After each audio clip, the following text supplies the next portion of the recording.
Quem de nós nunca passou por isso, metaforicamente?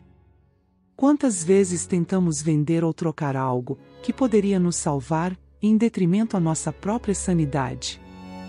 Seria tempo, autocuidado, criatividade? Se pararmos um pouco para pensar, percebemos que todos nós já fizemos isso, e continuamos fazendo. Bem-vindos, viajantes da mente e apaixonados por contos. Hoje, embarcaremos em uma jornada vibrante pelo clássico conto A Vendedora de Fósforos, de Hans Christian Andersen. Preparem-se para uma experiência repleta de emoções e descobertas, enquanto exploramos as profundezas da psique humana através dos olhos de Carl Jung. Nossa protagonista, a vendedora de fósforos, é mais do que uma simples personagem. No conto A Vendedora de Fósforos, ela personifica a pureza e inocência humana, enquanto a escuridão ao seu redor representa o aspecto sombrio de sua psique. Acompanhem-nos nessa viagem simbólica, onde cada traço de luz revela não apenas uma simples história, mas sim, trata aspectos profundos da alma. Cada fósforo aceso é mais do que uma simples chama, a luz efêmera revela não apenas o ambiente sombrio, mas a dualidade intrínseca da condição humana. É como se cada chama fosse um suspiro de esperança em meio à escuridão daquele momento sombrio.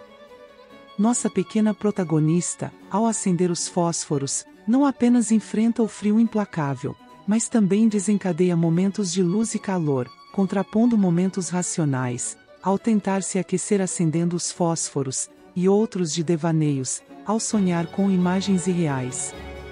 Cada fósforo aceso é um passo corajoso em sua jornada pela sobrevivência, uma busca pela redenção em meio à adversidade. Andersen, ao criar esta fábula, mergulhou no inconsciente coletivo, explorando temas que ressoam em todos nós. O conto A Vendedora de Fósforos foi escrito por Hans Christian Andersen, um autor dinamarquês, e foi publicado pela primeira vez em 1845. A história faz parte do conjunto de contos de fadas que Andersen criou durante o século XIX. O autor viveu em uma época marcada por mudanças significativas na Europa, especialmente na Dinamarca, onde ele nasceu em 1805 e faleceu em 1875. Andersen testemunhou a transição da sociedade agrária para uma era mais industrializada. A Revolução Industrial estava em pleno andamento na Europa, trazendo consigo mudanças sociais, econômicas e tecnológicas. A urbanização crescente e as condições de vida desafiadoras nas cidades emergentes podem ter influenciado a narrativa sombria e reflexiva de A Vendedora de Fósforos. O conto pode ser interpretado como uma resposta às desigualdades sociais, à pobreza e às condições difíceis enfrentadas pelos menos privilegiados durante esse período. Além disso, Andersen era conhecido por sua sensibilidade às questões sociais e seu engajamento com as condições humanas. Ele muitas vezes incorporava elementos autobiográficos e observações da sociedade em suas histórias, usando a fantasia como uma ferramenta para explorar temas mais profundos e universais.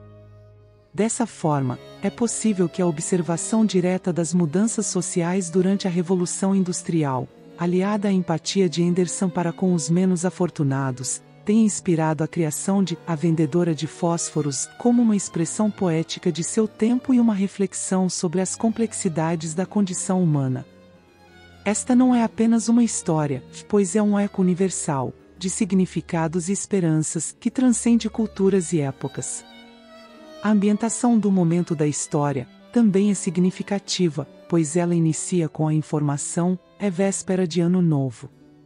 O último dia do ano, quando o Natal já passou, aquele sentimento coletivo de amor ao próximo e ceias fartas, árvores brilhantes e lareiras quentinhas.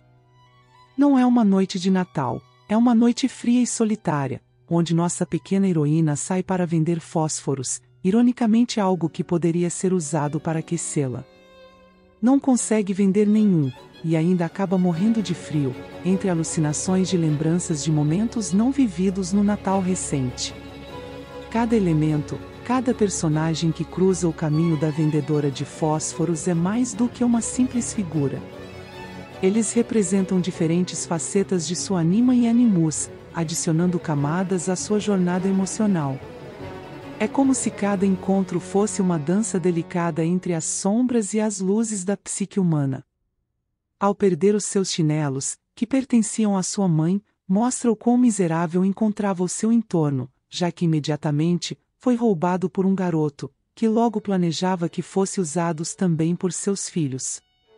Há também uma clara demonstração de desproporcionalidade no tamanho dos chinelos, pois ele cita que irá usá-los como berço para seus filhos. As visões de bons momentos que viveu de forma externa aos fatos, a ilusão de poder enxergar através da parede da casa a qual estava apoiada em seus últimos momentos, sua avó falecida, todas estas fazem o contraponto entre o seu sofrimento real e sua capacidade de sonhar, como fuga do que aguardava. Também há, na cena mais marcante da história, um momento em que as pessoas passando, comentam entre si o que poderia ter acontecido. Ela provavelmente estava tentando se aquecer, alguns diziam, sem poderem fazer nada mais por ela. E o autor ainda finaliza, contemplando e admirando as visões tidas em estado de transe pela pequena, antes de seu trágico final. Do ponto de vista psicológico, essa criança está em um ambiente que as pessoas não se importam com ela, completamente só, desprovida de seu instinto de sobrevivência. Seu maior medo é de voltar para casa e receber a desaprovação de seu pai por não ter conseguido vender nenhuma caixinha de fósforos, sendo que, em nenhum momento, preocupou-se com a sua vida.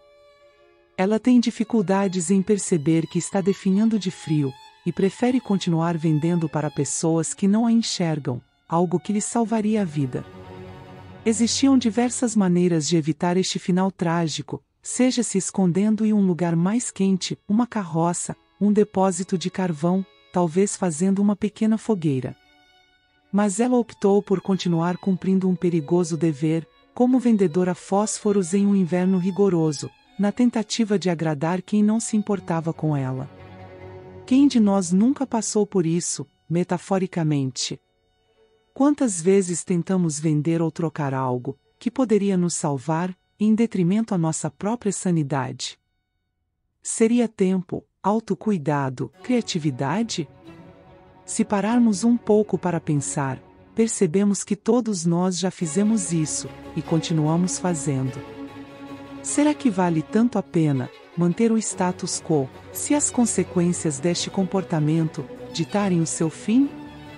A menina então começa a ter visões fantasiosas de como a vida poderia ser. Seja com uma grande ceia de um Natal que já passou, com uma linda árvore de Natal inclusa, ou o abraço de sua avó, já falecida, a quem tanto amava.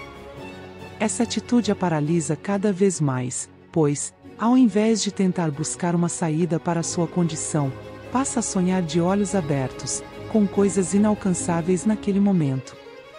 É bem diferente, por exemplo, de imaginar um lugar quente fora das ruas, uma fogueira, encarar a reprovação de seu pai por não ter conseguido vender nada, ou ao menos um abrigo da neve. Quando ela está acendendo um fósforo, ela está, metaforicamente, usando sua luz interna, não para sair da sua situação, mas para fantasiar momentos ilusórios que não a ajudam. E a lição que levamos deste conto é que, assim como os passantes a desprezam e não compram seus fósforos, qualquer um que não te apoie, não é digno do seu tempo, da sua atenção e da sua chama criativa. Fugir da realidade, com fantasias impossíveis, também não é a solução. Pés no chão, em primeiro lugar. Valorize-se, cuide-se, e somente depois de estar segura, talvez passe a se preocupar com atividades que atendam a outras pessoas. Sonhe, mas sem perder o foco principal: você, o seu bem-estar e a sua felicidade. Ter este foco não impede de ser boaos demais, muito pelo contrário, quanto melhor estiver, mais condições emocionais, financeiras e psicológicas terá para pensar no próximo. Jesus dizia: amai ao próximo como a ti mesmo. Não é possível seguir este mandamento, se não se amar em primeiro lugar? E assim, concluímos nossa exploração pelas profundezas do conto A Vendedora de Fósforos. O que você achou dessa interpretação? Deixe nos comentários, vou adorar saber. Espero que tenham sentido a intensidade emocional desta história, e que tenham encontrado inspiração nesta interpretação.